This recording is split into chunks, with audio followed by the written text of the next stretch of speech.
All right, here we go. Good morning, everyone. Thank you for tuning in to another edition of the pre-market PulseScan. Today is Tuesday, June the 13th, 2017. Eastern Standard Time, AM 7:05. All right, let's jump right into it. First things first, looking into the overnight markets. For the most part, we're in a holding pattern. Everything is quiet. Not a lot going on, which is to be expected. Your bonds right now have been holding steady around the 153.25, 153.30 level, and that's where we are right now. Looking at the Dow futures are up 18 points at 21,202. So the Dow is maintaining that 21,000 support, which is good. The NASDAQ 100 is up 11 1/4 at 57.30 1/2. The emini S&P 500 futures is up 3 3/4 points at 24.30 1/4. The Nikkei futures is up 80 at 19,930. Crude oil futures up 10 cents at $46.17 1/2. And the US dollar's at 97.06. It's struggling to hold on to that 97 handle. And going down to gold, gold is at $1264.90, down $4 even. Silver broke below $17. It's at $16.80, down about 13 cents. And natural gas is at $3.04, and it's up about a penny. So as you can see, these markets overall are very quiet. Not a lot going on right now. And I suspect that the sideways pattern will continue for a while. It's just the nature of where we are right now. Markets have not really chosen a direction so far this week. We're early into the week, but still just consolidating. I mean, overall, stock market's had an incredible run. It's still locked in. All right, there's no technical damage on the charts or anything like that. Right now, you're looking at a chart of advanced micro devices. You basically saw how we filled this gap here, all right? And now the market's just trying to decide what it wants to do. We're in this sideways pattern. For all this price action, technically speaking, we've gone absolutely nowhere. We're right where we are today, basically where we were back here, and practically, technically, back here. So there's been little price action since April the 13th of 2017 to today. All right, a lot of up and down, but really no price action. We are at the same price. We are break even, basically. Had you bought this stock on April the 13th, 2017, you're basically at break even right now. There's nothing going on. That should tell you something. But the big question mark now is the financial sector. This is ticker XLF. As you can see, something is a-brewing. This market has broken out and is trying to gain more upside momentum. Trend lines are rising with price. If we look at a longer term view here, we will see more of the same, but broken down into a better picture for you. So on the daily, it looks like you're gathering steam, but you really haven't broken out yet, and you're bumping up against resistance, but it does appear, and I use the word appear, That 25.30 is in play, and that 25.30 is going to be taken out. All right. And you do have rampage here, but then it looks like it falls off not long after. And then you consolidate, and then you have a little bit of staircaseness. But I think the financials are going to fall off. I'm going to tell you why. Class, can anyone answer the question, what's wrong with this chart? Can anyone tell me what is wrong with this chart? Ah, you're right. We have a pointer. Pointers act as gaps. At some point, they have to be reckoned with. Pointer. At some point, we will have to deal with this pointer. It's pointing down. It's pointing to around 21.55. If taken out, the market is toast. This thing is pointing to an acceleration point below the Kumo cloud, below 18, and pointing to a very bearish scenario compared to where we are today on the weekly chart. This pointer occurred on a weekly chart. That is pretty devastating. If it occurred on a daily chart, then we could say, okay, at some point we're going to have some type of a sharp correction, whatever. But this one is happening up here. So the bull trend will be in jeopardy at some point. Several weeks have transpired, and technically speaking, we've seen lower highs. Kind of a elongated flag kind of building right here. At some point, we're going to break out and or break down. I suspect a breakout first, consolidating around there, coming back down to earth, and then something happens and we get momentum to the downside. The pointer gets prophesied, predicted, and comes to pass, and then we drop below the Kumo cloud. Alarm bells will go off at this point as we drop below $20 a share.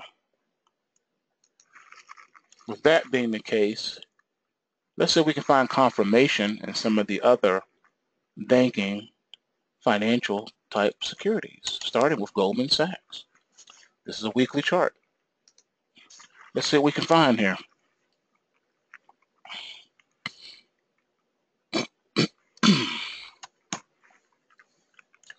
All right, we don't see anything here in Goldman Sachs to suggest that, except for we have a little bit of a pointer here. And this one is already starting to fulfill its prophecy, but not so fast. Got a little bit of rampage coming up here. So I suspect price will get back up to around the 240-ish range before all is said and done, with a false breakout here that corrects. I do believe that the downside is coming. You cannot sustain a bull market rally without financials. Now, can you? Here's JP Morgan. All right, you see huge rampage coming, right? This is interesting because even though you see huge rampage on the horizon, on this one, you don't see any pointers. So what will be the catalyst for this one? Now this is showing you that you're going to get back up over $90, but then you kind of drop off. So this high will probably remain intact, or we could get one head fake spike through it on an intraday basis, but I don't see a close above it. Now, I could be wrong, but just looking at what the price action is suggesting, that is not going to happen. Is Bank of America going to tell us something here? JP Morgan wouldn't tell us too much. No. All right. Not tipping the hat too much. Is Deutsche Bank going to say something? It's been in trouble. It's been settling lawsuits. It's in the cumulative cloud of death on the weekly chart. All right. So price action's been all over. Ran up, ran down, ran up, make you think it's breaking out, come right back down again. It's flatlining. Is it going to try to break out again? Most likely. And then it'll fall below the cumulative cloud, most likely, yeah. I think we're going to fall below the cumulative cloud up in here, though. Probably get around 18 bucks before falling off again, even though this is an elongated consolidation period. I think this one probably will head lower after the breakout. I don't see it. 20 is my max before it just rolls over. How about Wells Fargo? Is Wells Fargo showing us anything? Is it telling us anything? Well, we got a little bit of rampage coming up here. Got a nice sharp one here to help catapult prices. But I think we're going to top out around 58.20. 58.20 is my max. So you got about roughly $4 coming your way to the top side before this thing gives up the ghost with one last head fake right up in here. And this is around November. So at some point around November, you get a head fake. And then going into the end of the year, prices will start to come off. And this opens up the door for next year for it to fall off a cliff. So we're going to head up here. 60 is going to be resistance for the rest of the year. So just consolidation, little false breakouts, and then we roll off toward the end of the year. So this does not suggest any stock market sell-off. This just suggests that we consolidate and then we start to drop off a little bit by the end of the year. So kind of the year going out with a whimper in the financial sector. And then next year, I think the pointer starts to come into play. All right, enough of that. Let's see where we are here with what's going on with the Bitcoin. Let's check out Bitcoin. And for that, we will switch over, if I can. Give me just a second.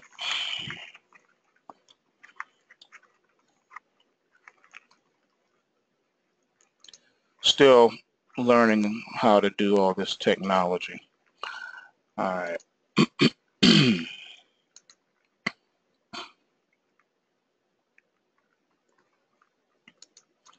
All right, I'm going to switch things over for a bit. Let's see what we got here. No. Here we go. All right. So, as you see here, this is where I like to get my data for the Ethereum and the Bitcoin. And here is the website up in hither. And as you can see, right now, Ethereum is off 4.8%, make it 4.9% now. All right, here's your 24-hour low right here. Here's your 24-hour high right here. And here's your Bitcoin 24-hour high right here, 24-hour low right here. And as you can see, prices are starting to come off quite a bit. Ethereum broke that 400 mark. Now we're down here into 372 level. You can see Bitcoin has come way off. This is a 7-day price graph of its price action. After hitting 3,000, here we are at 2,600. It's at 1.48% roughly from bouncing off of those lows. But as you can see, this is why I warn and tell people to take profit along the way so that you don't get crushed. It's quite a drop from 3,000 to 2,600. All right, that's practically a $400 move. So you'd be down 400 bucks if you bought it at 3,000. But if you took profit along the way on the ride to 3,000, you would have been out somewhere near the top, waiting for the next opportunity to get long again. And or you'd be selling it, you would have sold it short somewhere around that 3,000, 2,900 level. Had you been following the weekly post-wave price triggers, you would have had this opportunity. Okay, so let's move on. Let's see what else we got here. All right, let's go back to our next monitor here.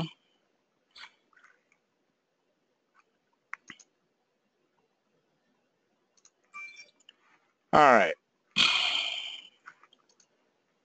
And let's take a look-see at the chart. All right, let's take a look at where we are in the metals.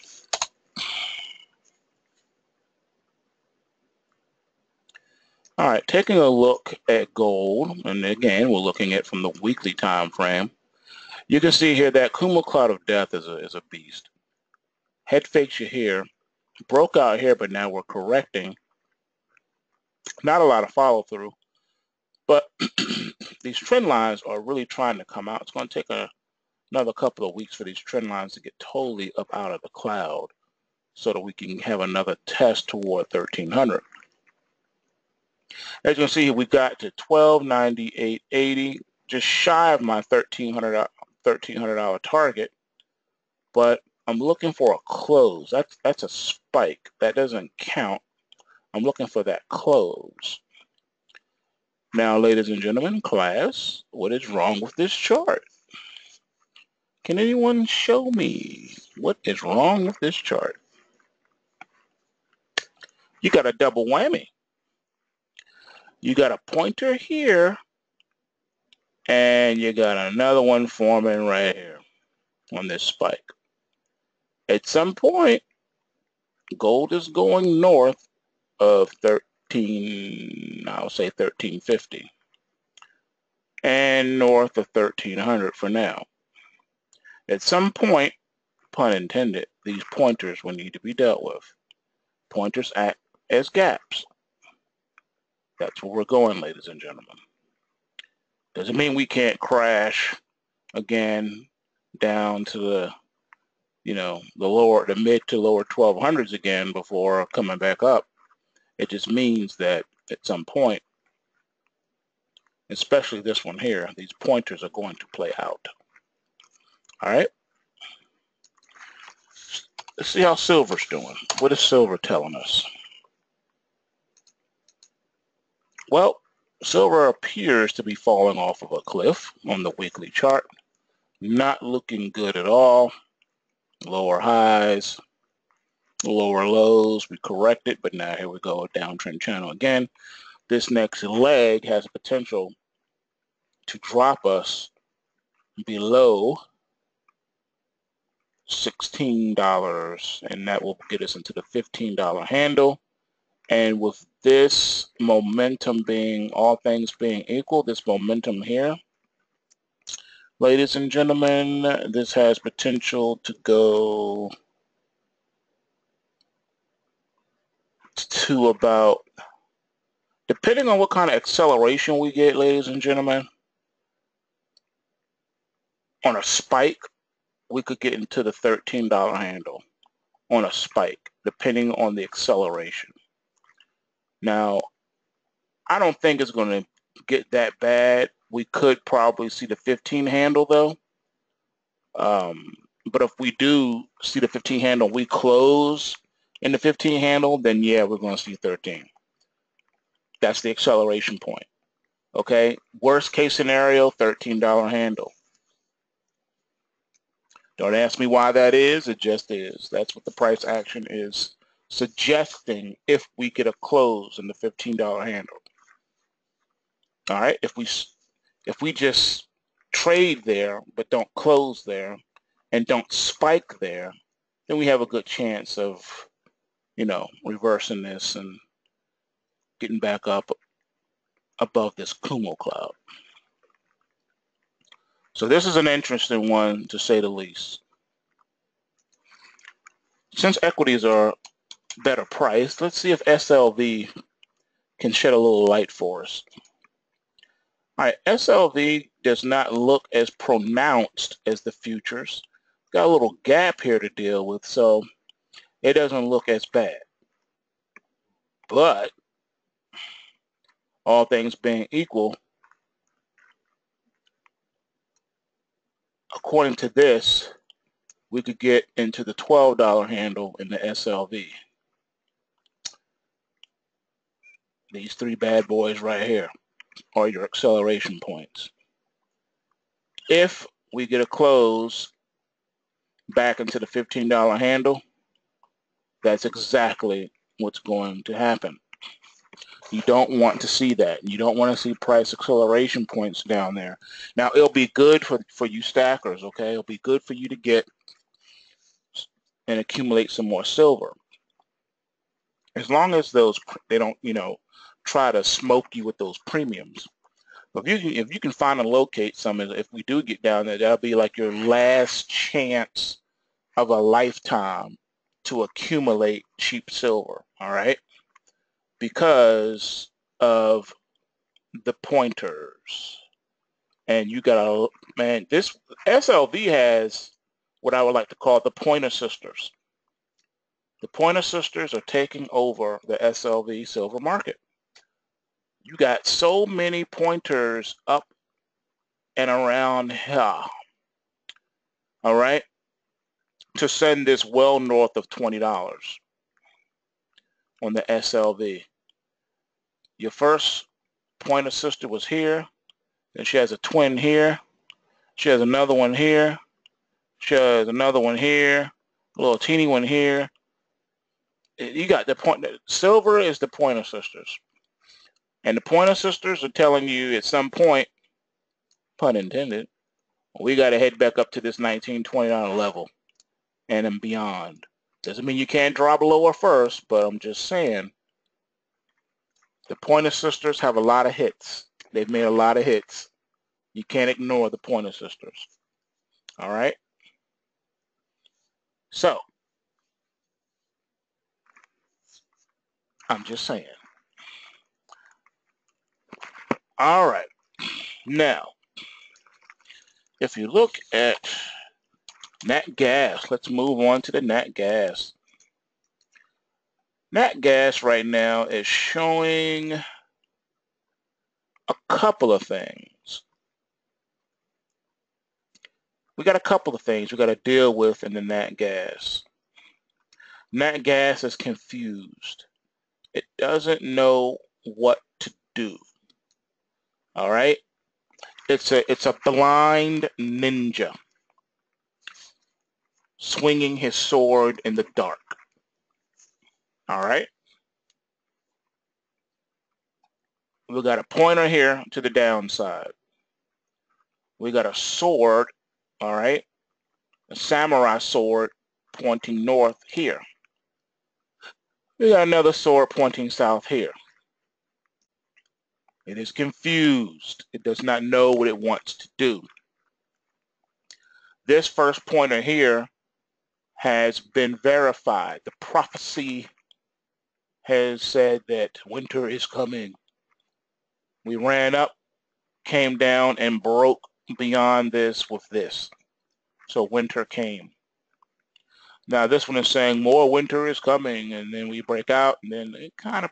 So it looks like we're going to go down before we go back up. But this one, I think, is the major one of all. This sword right here.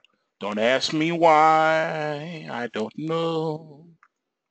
But it just is. Just take my word for it. All right. December the 26th, 2016 was a big deal for whatever reason. This is the key pointer right here. For no other reason, but this one hasn't even been dealt with yet, while this one has, and this one looks to be on its way to be dealt with. All right. This is your key right here. We're headed north of $4 at some point in the natural gas. Again, these are weekly charts, ladies and gentlemen. So if we do fall off the cliff here, get below the Kumo cloud, scare people to death, getting into the mid $2 range, don't fall in love with this downside, because at some point, notice how our midpoint has been 325. That 325 is going to act as the next support to get you up to 375. And then we start dealing with those pointers north of $4. All right. I'm just saying, this is what the price action is telling us. Crude oil, what is going on with the oil? I know you've been hearing about everything going on in Qatar. Oh boy. Crude oil is one of those markets, though, where nothing matters, but everything does matter. Gaps and pointers really don't matter, but they matter. Crude oil is a gangster, crazy market where you have a trillion different market forces and dynamics all competing against each other at once. And this market can move on no news at all, or it can be extremely sensitive to news. It's the wild, wild west of markets. Bitcoin, Ethereum, Veritasium, whatever you call it, they have nothing on crude oil. Crude oil is the most gangster market on the planet. It is gangster for gangster reasons, and you have gangsters that control and operate in it. And that's real talk. Pointers all over the place. They always get fulfilled. Yes, even though it's a schizophrenic market, you got a pointer here, you got a pointer there. They're both dealt with. We go down, deal with the latter first, then you come up and deal with the former. Then you create more knives and swords and spikes along the way, and we deal with each and every one, consolidate.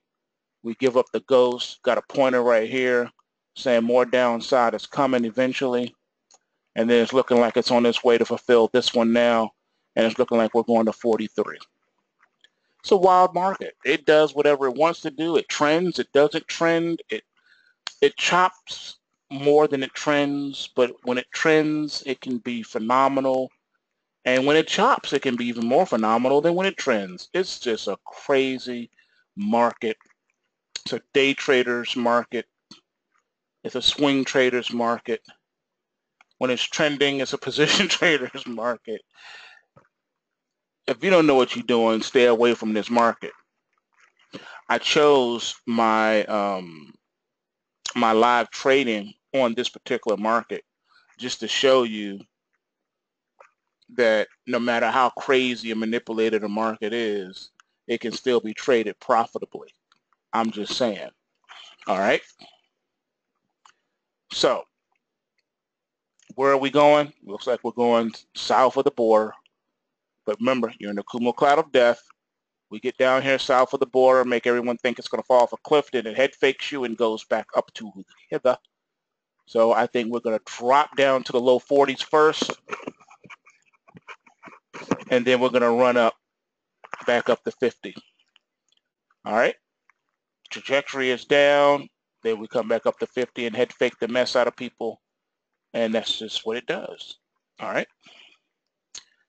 So that's pretty much all I got for now. It's quiet in the markets. Can't make things up. You have to just talk about what you see. If you don't see nothing, so be it.